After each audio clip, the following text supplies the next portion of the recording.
Hi everyone, welcome to another video on Seiya Legend of Justice. Now in today's video, I'm going to bring you a close tier list on all of the characters in this game. The tier list itself is pretty simple. It's basically what level should you upgrade a character's close to. So, should I upgrade it all the way to level 40, level 30, or keep it low at just, level 20, level 10, or maybe don't upgrade it at all and just keep it at level 1, for example. Now, I am going to cover a lot of characters in this game, as you can see, but there are also going to be some that I'm going to be leaving out on purpose, and that's because those characters, they are, number one, they don't get played as often, and second of all, a lot of time they do need high investment in their clothes in order to unlock them most of their capabilities, and it just doesn't really worth the return on investment to put, for example, level 30 close onto one of those characters when you hardly even play them, right? So that's kind of why, even though, level 30 would make a big impact on these characters, I just feel like it's not going to be your best use of resources to level them up, and that's why I'm leaving them out of the tier list completely. Okay, now let's start off from the top. The characters that you actually might consider to level up all the way to level 40. Now, level 40 is always going to be a tricky circumstance on whether you actually want to upgrade a character all the way to there. Because first of all, you can only upgrade from level 30 to level 40 if the character is a light and dark character, or if it's like an astral character. Those are the only cases you can even go from level 30 to level 40. And also, it costs a lot of resources and doesn't give you any additional skills. So basically, if you take a look at the skills a close is able to give you, basically they give you 4 additional skills which you unlock at level 1, level 10, level 20, level 30. But as you go from level 30 to level 40, what you realize is that it doesn't give you any additional skills. The only thing it gives you is just a slight upgrade buff in terms of the extra 4 stats that the close have. Now, it also costs an awful a lot to upgrade. You can see here from level 39 to level 40, it cost me 200 Blood of God just to upgrade that single one last level. I think in total, go from level 30 to level 40, you need about around 1,000 Blood of God. I don't know the exact number, but it's going to be around 1,000. But then to go from level 20 to level 30, you only need 320. So basically what that means is that if I have enough resource to go from level 30 to level 40 on one character, I can use the same amount of resource instead to level 3 characters all the way up to level 30 and unlock their last skill. So that's kind of why a lot of the times I do not recommend people to upgrade a character all the way up to level 40. The resources are just normally much better off to be spent on 3 other characters to unlock their last skill. But having said that, there are a few characters where I do feel like level 40 is actually going to make a big difference for them. And that's the ones I have on this tier. Now, the reason for them is actually very simple. Like, apart from Araya Shaka, who I'll talk about last, but all of the other, the other 7 characters here, so basically Seiya, Shun, Iki, Hypnos, Pandora, Minos, Odysseus, all seven of them, I recommend going all the way up to level 40 because one of the 4 stats the clothes contain is haste, and haste is one of the most important stats in this game. And this is one stat which can totally make a difference in combat. Now, if you watch my Araya Shiki video a couple days ago, then you would have heard me saying, the most important Shiki cards in the game are the ones relating to haste and speed in general. So basically, any single addition in this stats is going to make a difference. And that's kind of why if you do have the resources available, it's actually worth it to upgrade the clothes on these characters just to get that extra bit of haste stats. Yes, it's very expensive, but considering how important the stats is, it's actually kind of worth it.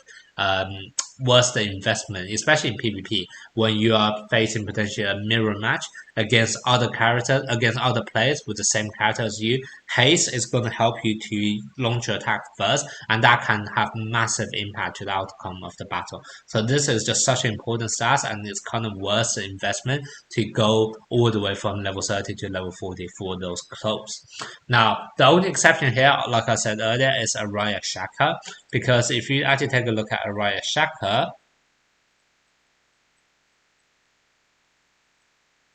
you will see his clothes doesn't have haste. Instead, it gives crit stats. But that's not the reason why you want to level up to level 40. The reason why you want to level him up to level 40 is actually because if you actually take a look at his skills, he basically have his ultimate skill, which basically deal damage to people, but also if his attack stats is higher than the enemy, you are going to deal extra damage equal to the difference, 50% of difference, and that's real damage. So ignore defense. Oh, actually, it's 100% of the defense at the highest level. And then also he also have this trigger ability, which basically saying that whenever the enemy has lower attack stats than Shaka, then you're going to get 40% damage reduction. The attack is only going to deal 60% damage to you.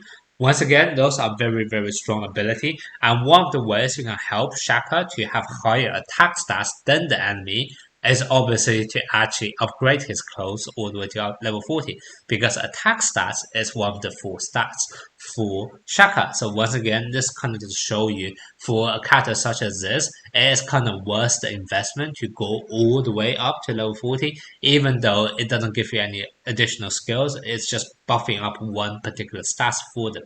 But that's kind of what Shaka Araya I also recommend to go up to level 40 if possible. And also, let's be honest, like Shaka Araya is a pay to win character. If you have him maxed out, most of the time you probably have the resources to go all the way up to level 40 anyway. Okay, so that's basically the special exceptions I would recommend you to go up to level 40. For everyone else, level 30 is probably going to be the maximum I recommend to people. And as you can see, there are a lot of people, a lot of characters I do recommend upgrade all the way to up to level 30. So I'll start off with Hugo Godclothes. Hugo Godclothes level 30, what happens is that anyone who attacks someone in Crystal Body will have a chance of being frozen. Crystal Body can be taken back on all of the allies as well. So basically, what happens is when you upgrade to level 30, whenever enemy attack, they have a chance to be frozen, which is absolutely great. So that's kind of why it's like a must-have to at level 30. Then we have Ayakos. What Ayakos is able to do is that uh, when he uses his Galactic Illusion, so that's his ultimate skills, what happens is every 10% of the enemy cosmo destroyed, you also get extra swiftness. And swiftness is massive, where it's just another word for speed, essentially. And it's going to be really, really helpful. I already talked about why it's worth leveling up all the way to level 40 for certain characters just to increase their speed. Same thing for swiftness. So this is going to be a massive power jump for him, and that's kind of why you really want it to be at level 30. Then we have Cain Abel. Cain Abel basically gives a damage reduction whenever he is in space, the dimension space skill. And Cain Abel is normally really fragile, so it's highly recommended for you to upgrade him all the way up to level 30 to get that damage reduction. Then we have Leo Godclothes. Leo Godclothes basically his attack do more. I think give Cosmo more attack. Let me double check.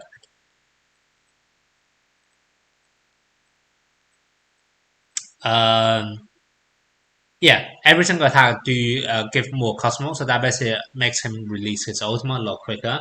And a lot of time you are playing Leo Goggles for pure damage in boss battle, so able to release his ultimate a lot more frequently and extra Cosmo, etc. Those are really strong abilities, so that's kind of why you really want to have it. Then you have Athena Goggles. Athena Goggles at level 30. His trigger ability, which grants shield to herself, can now be expanded to all of the allies. So that's a massive game changer.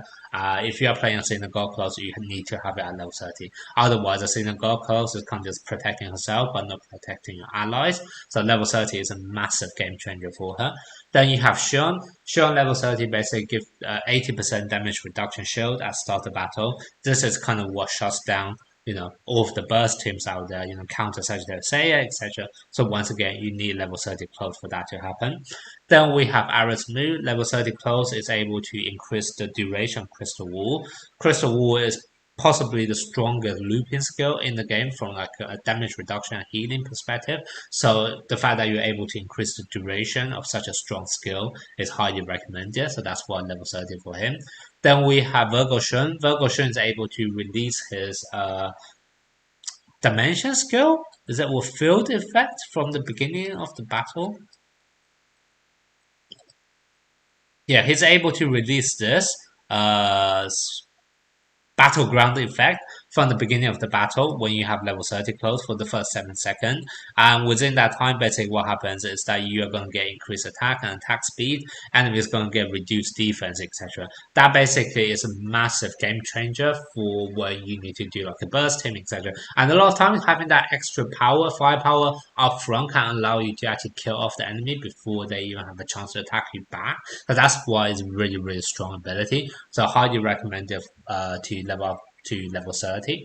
Then you have Aquarius Hyuga. What Aquarius Hyuga is able to do with level 30 close is that whenever anyone's HP is below 35%, they will be frozen forever until their HP is being able to be healed back up. And that basically is really strong, especially in a freeze team. Basically, what it means is that instead of trying to wipe out 100% of the enemy HP, now you only need to wipe out 65% of the enemy HP. Because as long as they are below level 35% and you are able to block their any methods of healing, then you kind of won the game already. So that basically just increased the win rate for freeze team up front by quite a lot. So that's kind of why it's a pretty big game changer as well for Aquarius Hyugas to have level 30 close. Then we have Sagittarius Auroras. This is mainly used so that you can play Auroras up front in the front row. Basically, you have like damage immunity, etc. So that's kind of why it's really important there. Then we have Gemini Cannon. Gemini Cannon, when he has level 30 close and when he gets killed off, he basically do extra bit of damage equal to, I think, like 50% of the damage lost by the enemies right now. And that, a lot of time, is it's somewhat RNG based. It's quite random, like how much damage it can be done depending on the stage of the battle. But a lot of time, this is actually really annoying in guild battles because sometimes when he dies, he just randomly pop off and just kill off one of your enemies, and that can really prevent attacking teams from getting all 3 stars because one of your teammate could just randomly die when he kills off Gemini Cannon. So that's kind of why it's actually a lot of value from especially from guild battle point of view. So that's kind of why it's also quite nice. It's also really useful in bursting, by the way. If Gemini Cannon goes, you do extra bit of damage, and that once again allow you to bring the win condition for bursting up front. Then we have Sorrento. Sorrento basically, when he has level 30 close, he is able to I think transfer the Cosmo the enemy would get under his ultimate onto himself. Symphony of Depths, yeah, which is his ultimate. So yeah, so basically you're able to steal the enemy's Cosmo, and that basically allows him to very much use his ultimate straight away, and that's just become really suppressive because you keep on firing your ultimate back to back, while the enemy is not able to do much damage back. So that's kind of why it's really nice. Then we have Radamancer. Basically, Radamancer at level 30 close. He is able to every single normal attack increase his crit, and that basically just increases his damage output by quite a lot. And also extra crit also helps to start off his other ability as well. I think I can't remember now. Yeah, so basically a lot of his stuff is kind of like crit damage based. So having extra crit really helps to buff up the rest of his skills. So that's kind of why it's very nice to have level 30. Then we have Suiko. Suiko at level 30 basically allows any excess HP he is able to heal to be shared onto the rest of the team to heal them up as well. And that basically makes Suiko into more like a pseudo healer, and that's a really used functionality for him. Otherwise, normally Suiko just really hard to kill himself, but doesn't do much to protect the team. But with level 30 close, he can now actually protect the team, which is nice. Then we have Honda Steering. Honda Steering at level 30, I think reduced the cooldown of his attack buff. Let me double check. Yeah, at level 30, you are able to reduce the cooldown by 35% and also make your team immune to chaos, charm, and silence.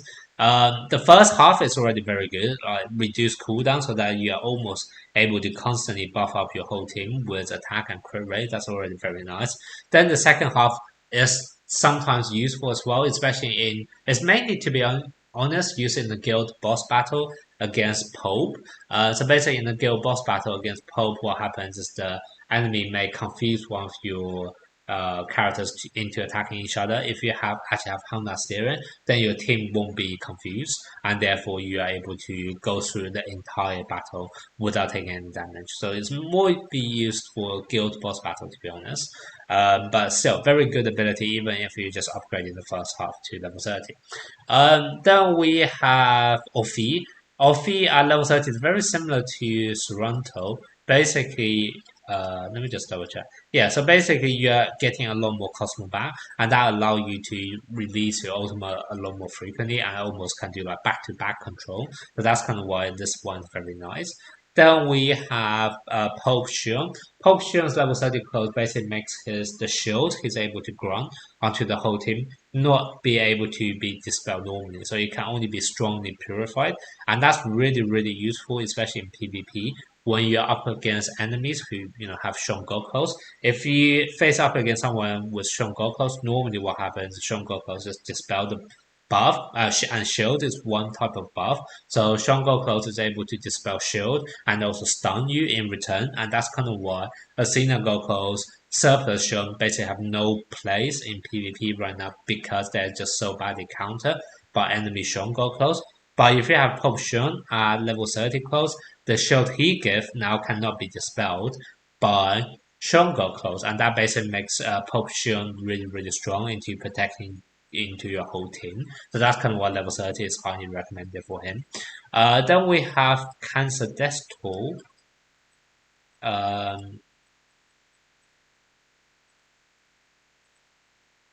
Cancer Desktop's level 30 basically can cause the target to be unable to obtain Cosmo for 5 seconds, and this is the skill it's referring to. If you take a look at this skill, it's actually AoE, and you already steal enemies' Cosmo and also interrupt them. Now, if you're able to also make them unable to obtain Cosmo for 5 seconds afterwards AoE, this is essentially an AoE silence ability for 5 seconds, and that's absolutely crazy. But that's kind of why it's a massive power jump for you to upgrade to level 30 on Cancer Desktop. Then we have Sulfur. Sulfur basically can stun enemy when the enemy is taking poison damage from him. Stun is always a very good control ability and interruption, so that's kind of why it kind of worth it just to go up to level 30 for that stun ability. Then we have Aphrodite. Aphrodite basically doubles the poison damage, and Aphrodite, because a lot of time he is somewhat fragile and also he heal based on how much poison he's dealing, it's worth it to do double the poison damage because it can actually help him survive longer and then in return poison enemies for even longer, etc. So it's definitely recommended to go up to level 30 if you do play Aphrodite. Seahorse Bion at level 30 basically allow him to do his ripple defense on the other front row ally, I believe. Let me double check. Yeah, wave barrier on one other front row ally, and basically when you do that, he is almost like a budget version of Shuru Close. Basically, you're able to protect your front row ally into surviving. So that can be pretty nice as well. So if you do want to play Sequence Bind, that's basically the level you want to upgrade his close to in order to protect your front row ally. Then we have Libashuru basically have this immortality ability when he's at level 30. So that basically makes him almost as good as Agati. But obviously, you need level 30 close to trigger that. But basically, that's really, really useful in PvE, in story modes, etc. It also kind of allow him to have enough time to build up his 15 Worlds of Excalibur to make him like fully shine. So that's kind of why you really want to have level 30 close for him. Then we have Chameleon June. Where's Chameleon June? Chameleon June basically allow you to, well, just simply heal a lot more. Give a lot more Cosmo. Cosmo is just so important in this game. If you can give an extra 2,000 Cosmo to the target, that's already a massive game changer. So, that's kind of just worth the power jump, to be honest. Then we have Queen. Queen basically allow you to do more bleed damage, I believe, at level 30 close. No, sorry, I got that wrong. Basically, when enemy is applied by bleed, your attack will increase, but also your swiftness will increase. Like the case I talked about, the characters that I recommend you jump up to level 40, swiftness is a very important stat in this game. If you have the ability to increase how fast you are dealing your attacks, etc., that's totally worth it. So it's worth going up to level 30 just for this. Then we have Astra Shun. Astra Shun, basically, when you have level 30 close, now his ultimate will be able to apply to the whole team. So basically, you will be able to heal your whole team and also apply a shield to your whole team rather than just the front row. And that's really important because normally, to be honest, a lot of time your front row characters are the bulkier ones. Normally, you actually want to protect your back row. So having that healing and also shield on your back row, well, for your whole team in general, is really, really strong. So that's kind of why you want level 30 for him. Then we have Poseidon.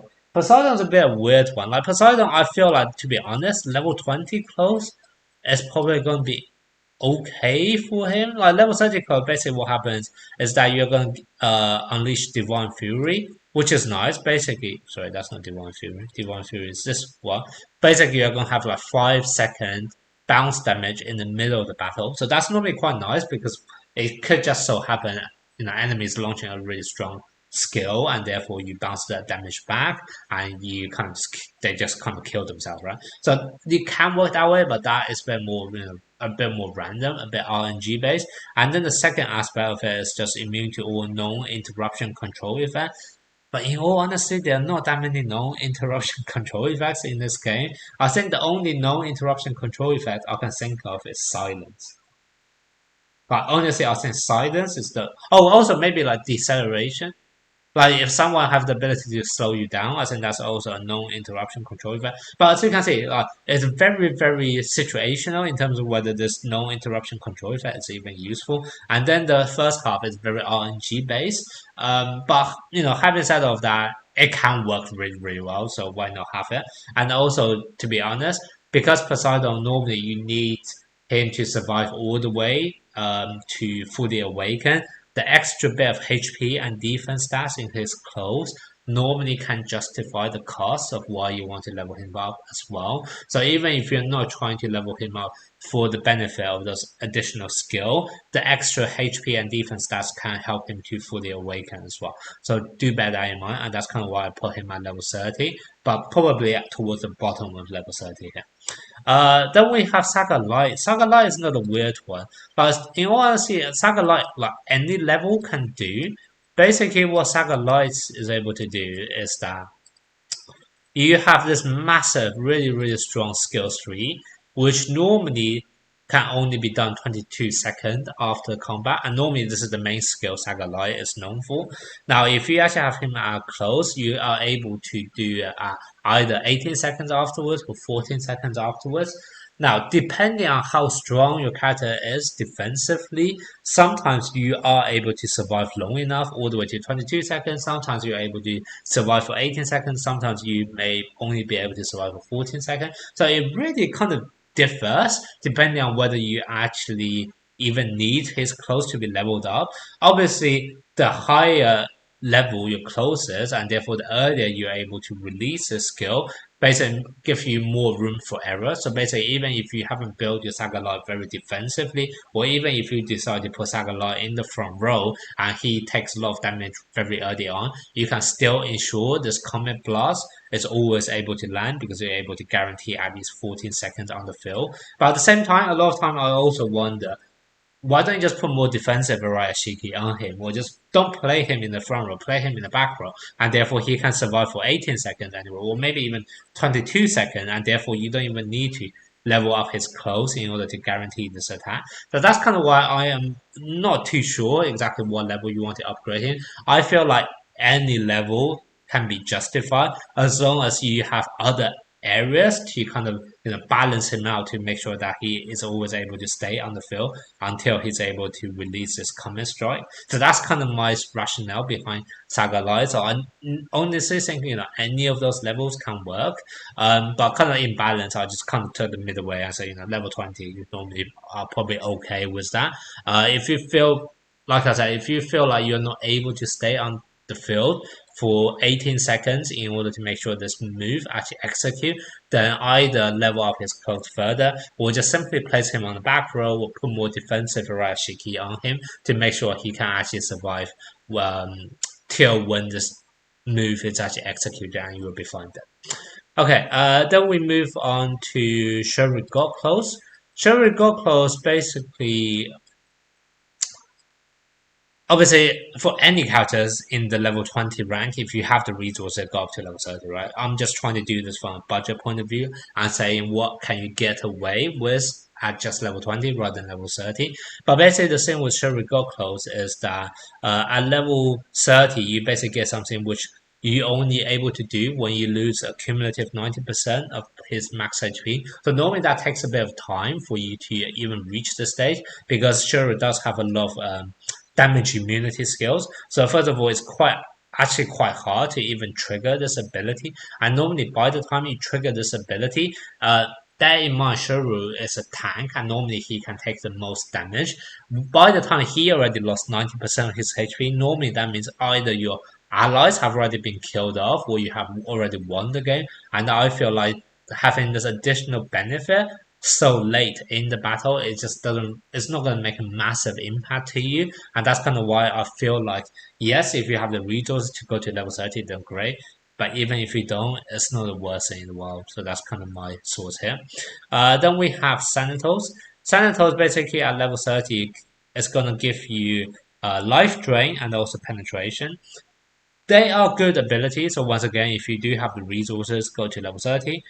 But I don't think it's the end of the world if you don't have them, because first of all, life drain is useful, but Santos does have a soul mode, so even when he dies, he can stay on the field for quite a bit. So life drain is not the first priority for him.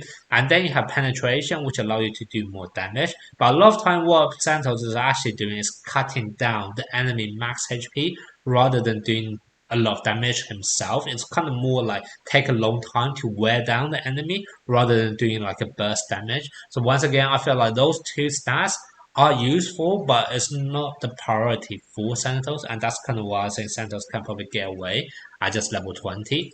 Then we have Saga Light. Saga Light is really important for you to. Saga Evil Sega. Evil Sega. Evil Sega is very important for you to be at level 20 because you can get extra Cosmo gain speed of the enemy is reduced. Yeah, so basically you're able to slow down enemy Cosmo. That's really strong power jump. So Evil Sega you definitely want at least level 20. Level 30, they lose a bit of extra HP. That's just like damage over time. I don't think it's going to make a massive impact, so that's kind of why I feel like you can get away with just being at level 20. Then we have Roshidoko. Roshidoko is a bit of a weird one. Half of its ability is really useful. Basically, at level 30, you're able to reduce the likelihood of you being crit by 50%, and that sounds really good. But then the other half is reduced damage caused by ultimate of enemy specters by 80%. Once again, really useful if enemy actually have specters, but if the enemy do not, which right now in the PvP meta, a lot of the time enemies are more like light characters, more like god close characters rather than specters. So if you put that into consideration, half of his ability is just useless. So that's kind of why I feel like, yes, it's a very strong ability, but do I want to spend all the resources to only use half of the ability? It's just kind of like potentially maybe not as important as some of the other characters above. So that's kind of why he's at level 20. Then we have Sagittarius Seiya. Sagittarius Seiya at level 30 basically allow him to use his 3 ultimate attacks without charging up, which is very strong on paper.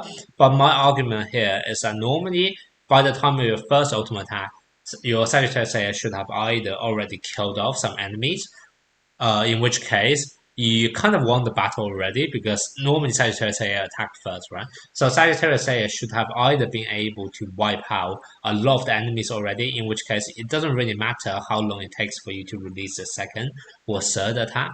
Or the other scenario is your first attack is not able to kill off any of the enemy, in which case your second attack or third attack is unlikely to do that either. So that's kind of why I feel like, yes, it's nice to be able to release 3 attacks without charging up, but the situation where that's actually going to make a massive difference is actually very niche, and vast majority of the time would have either already won the battle or you realize that you are so badly countered that you wouldn't be able to win anyway. So Sagittarius is a bit of like an extreme. Like it's almost like a flip a coin. It's either you win very quickly or you lose very badly. There's like no middle ground, and that's kind of why I don't feel like it's actually that necessary for you to do this 3 times. Like normally the first time it kind of already decided the outcome of the battle. Then we have Cancer Desma. Cancer Desma level 30 close is actually strong, but once again, my argument is that if you're able to absorb 50% of Cosmo from defeated enemies, a lot of times, sometimes that already bring you up to be able to release your ultimate already. Because basically what happens from the first 2 level of Desma's close, you are already guarantees you are able to release your ultimate quicker than others. And what that basically means is that when you are releasing your ultimate, a lot of time the enemy is probably already at 80 or 90% Cosmo already, right? You are slightly faster than you are, or maybe 70% Cosmo, right? So when you are 100% Cosmo, when you are releasing your ultimate, your enemy, because they're reduced by 30%, so a lot of them will be only at 70% Cosmo. But if you're able to kill off 2 of them, right, you already get like 70% Cosmo back, and then that basically means you are still going to release your next ultimate attack before the enemy is able to attack back. So vast majority of the time, as long as you're able to actually kill off 2 enemies with your ultimate attack, then this is just as good as level 30. And on the other hand, if you're not able to kill off kill off enemy with 2 ultimate, then very likely you won't be able to fire your ultimate before enemy anyway, and therefore you kind of are going to lose the battle anyway as well. So once again, it's very similar to Sagittarius Seiya in the sense that from the beginning of the first ultimate attack, it kind of already decided the outcome of the battle, and that's kind of why I think while it's good to be at level 30, the incremental benefit is probably not going to be as strong as some of the other characters may see with their level 30 code. But that's kind of my idea here on Desmart. Then we have Camus. The same with Camus is that when you are at level 30 close, you're able to freeze 5 enemies from the beginning of the battle. When you are only at level 20, you can only freeze 3 enemies. However, right now, first of all, a lot of time you are using freeze team mainly for PvE, in which case you can keep on restarting the battle till you are happy with the characters, the enemies you're freezing up. So freezing 3 enemies or 5 enemies doesn't make a massive difference in PvE. And then in PvP, a lot of time people are playing the likes of Poseidon, Hugo go close, Iki go close, Seiya go close, who all have abilities that prevents them from being frozen at the very beginning of the battle. So even though yes, on paper you can freeze 5 enemies at the start of the battle, vast majority of the time if you do actually play him in PvP, you would then realize actually I can only freeze 2 or 3 at most anyway, and that kind of just means the incremental value of going up to level 30 close is not that big, and that's kind of why I feel like level 20 is probably okay for him already. Then we have Shura. Shura mainly want level 20 close just so that he can reduce the defense of enemy permanently, and that's mainly used for boss battle. And that's why you only play Shura for boss battle anyway, and you only need level 20 close in order to do that. Then we have Taurus Aldebaran. Taurus Aldebaran level 20 close basically prevents him from being killed off the first time he uses skill. Yeah, so he won't die during the first time he casts the skill. When you have level 30, he won't die for the first 2 times. However, the problem is like, unless you have a healer in your team, by the time of the first time and you survive and you are not going to die, normally what happens is you're already on very low HP. So the second time you're going to die, you may actually die before you are even able to release your second skill. So once again, the incremental value here is not as much as some of the other characters, so that's kind of why I only recommend level 20 close. Then we have Doko. Doko level 20 close is able to allow him to buff up other allies, which is actually great because without level 20 close, what Doko does is just that he is very good at staying alive himself, but do nothing to help the rest of the team. But at least with level 20 close, he's able to give attack buff to the rest of the team, so that's good. Then we have Sheena. Sheena is basically allowing her to have more crit rate, I believe.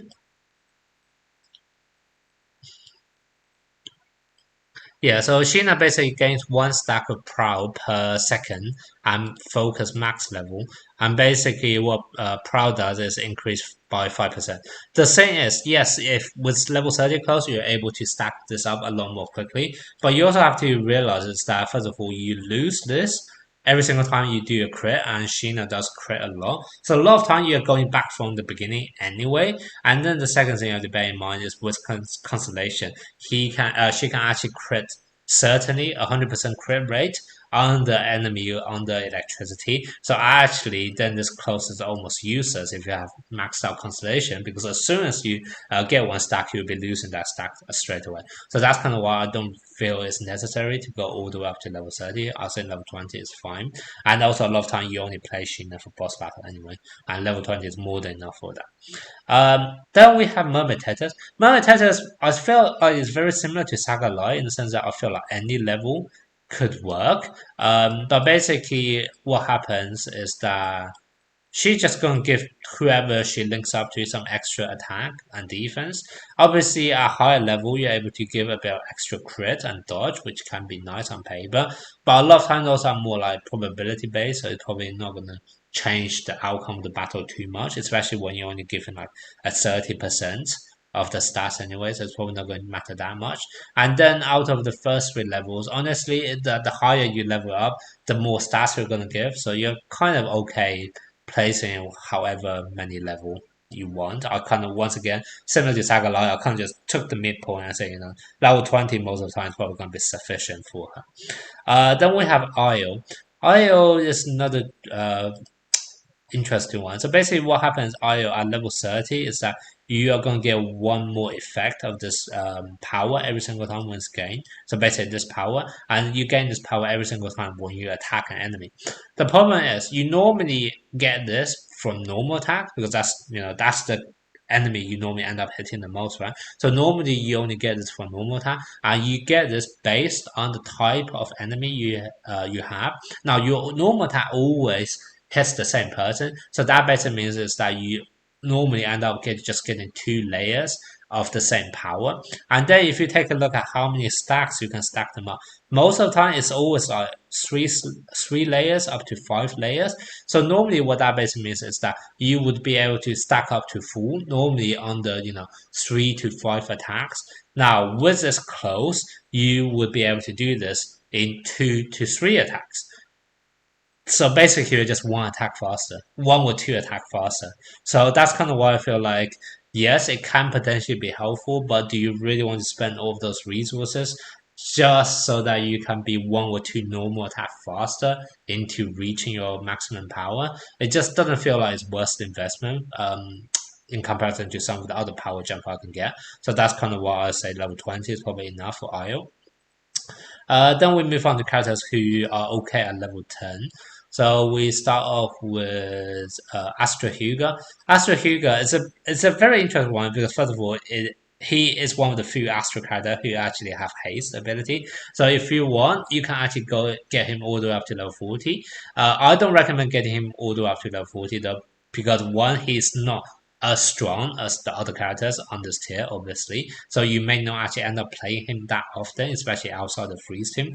And then the second thing is haste kind of increase your normal attack speed and also your loop skill speed, etc. But if you actually take a look at him, he have one trigger skill, one passive skill. So basically, he only have one loop skill, and his loop skill is not even that massive game breaker. It just kind of knock up one character for 3 seconds, and that's about it. So this yes, it's nice, but it's just like one enemy. You just control one single enemy. So I feel like haste, whilst being a very good stat on him, just seems to be maybe not the most useful stats it can. Like if haste is on a different character, it can make a lot more impact than it can on Astra Hyuga. So that's that. And then the other reason why I don't recommend leveling him up to like level 20 or level 30 is basically if you level up to level 20, he's able to inflict the enemy with one layer of extreme icy aura whenever he's getting attacked. And now that's very good on paper. However, unless you place him on front row, otherwise, when he's at bat, he will only be targeted by loop skills or ultimate, etc. So you basically only get one extra stack every 6 to 10 seconds, which is not actually that big of benefit. Now, if you do place him in the front row, this would actually be really strong because you can then constantly inflict this debuff or control effect on the enemy. But Astro Hyuga is somewhat fragile, so it's not recommended for you to play him in the front row. So that's kind of why level 20 is very situational on whether you can actually play him on front row. And then level 30, this is another thing which I'm not actually sure is a good thing. But basically what happens is that when you have Extreme Icy Aura stacked to the max, which is 4 stack, you're able to remove all of them and freeze the target for 4 seconds. Now, while this sounds very good on paper, a lot of time you play Astro Hyuga in a freeze team, in which case you already have numerous ways to freeze the enemies, and a lot of time this may actually overlap with another character's skill, so I actually end up not giving any extra benefit. Whilst instead, if I don't actually remove all of those stacks and instead just have 4 stacks on the enemy, I'm able to slow down their swiftness by 60 for 5 seconds. That to me is actually a lot more useful because even when they come out of freeze, or if they're not frozen, they may still not end up doing much, and also it doesn't kind of cannibalize some of the effects the rest of my teams are doing. So I do feel like this can potentially backfire depending on the situation. So that's kind of why I don't feel like it's necessary to upgrade his clothes any higher than level 10. Then we have Papillon Mule. Papillon Mule, basically level 20 and level 30, they are nice, but once again, it's kind of not the main purpose you're playing Papillon Mule. Papillon Mule, basically you're playing it to stall the battle, and also you want him to evolve as quickly as possible, so that's kind of why the first 2 levels is very strong. Level 30 somewhat help him to survive a bit longer because now you are able to target all front line rather than just one enemy front line, and you can, I think, immobilize the enemy, I think. Make them incapable of action for 2 seconds. So that can potentially work, but once again, you are normally able to do this to the enemy in front of you anyway. So do you really need to do this on the other front row enemy? So there's not much incremental benefit there. And then the last one, this is only for Dark Butterfly Cluster, which is only going to be activated when you have fully evolved. Now, yes, Papillon Mule, the idea is that for you to wait long enough in the battle so that he fully evolve. But by the time you fully evolve, you kind of already reach the main aim of your battle plan. So that's kind of why level 30 may be a bit of overkill for him. But obviously, if you still play him a lot, you can do that. But that's kind of my personal thought. I personally think probably level 10 is going to be enough for Papillon Moon vast majority of the time. Then we have Pharaoh. Pharaoh basically I feel level 10 is going to be enough because the main thing with Pharaoh is that you want his loop skill, which is a Dark Kiss, to be able to remove the enemy's passive. So any skill which buff up Dark Kiss, those would be great, which is basically what you're able to do at level 1 and level 10. The ones higher, they are to do with a different skill, which once again, they are nice to have, but not essential because that's not the main reason why you play Pharaoh. But that's kind of why I feel like level 10 is enough. Nivobi at level 10 is able to stun enemy who are poisoned, which is very nice. Babel is able to stun enemy who are being burnt. So both of them have kind of similar effect, and because stun is just a very strong interrupting control effect, etc., it's always nice to have that. But that's kind of why I feel like level 10 is enough for them.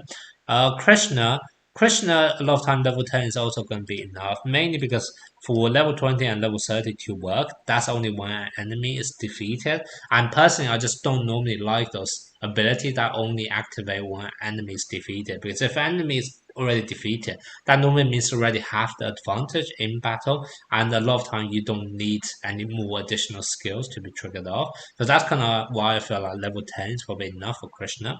Then we have Kasa. Kasa level 10 is also gonna be sufficient because basically Kasa's main ability that you want to use is telepathy, and you want to reduce the cooldown, and that's what level 10 is able to do. Anything higher, it's kind of once again relating to a different skill, which is not the main reason why you're playing Kasa, so that's kind of why it's not essential. Then we have Misty. Misty, basically level 10 is enough because you're able to reduce the enemy Cosmo, and that's kind of like the big power jump for Misty. Anything higher is nice to have, but not a necessity. And then we have Astra Shuru. Astra Shuru is level 20 and level 30 abilities. are only to do with when he loses defense, right? Level 20 and level 30, basically you get higher attack stats for every defense loss.